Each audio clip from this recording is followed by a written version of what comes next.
How's it going, everyone? So a question I've received from two people recently is, well, let me explain the situation. So you're a tenant at a property, you've been renting for a while, then you find out the property's been foreclosed on. So the question is, how much time do you have after the foreclosure before the bank pretty much comes in and kicks you out or they evict you?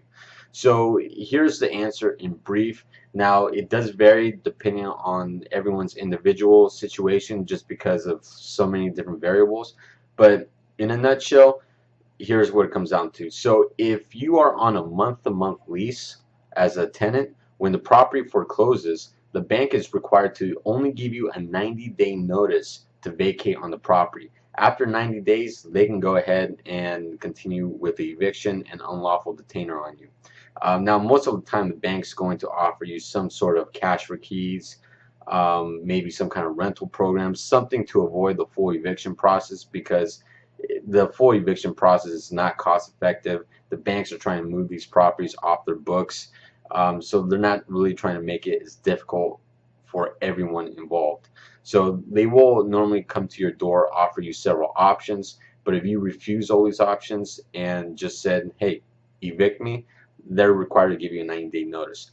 Now, if you have a fixed term lease, let's say, for example, you signed a 1-year lease and 6 months into the lease, the bank forecloses on the property.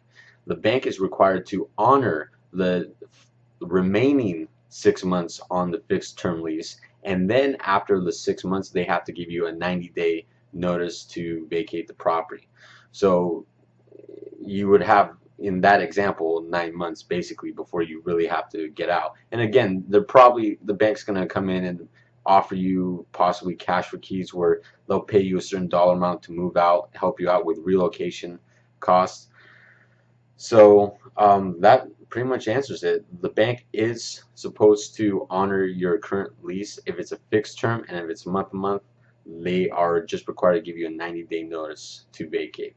So if you have any questions, let me know. I'd be more than happy to answer them.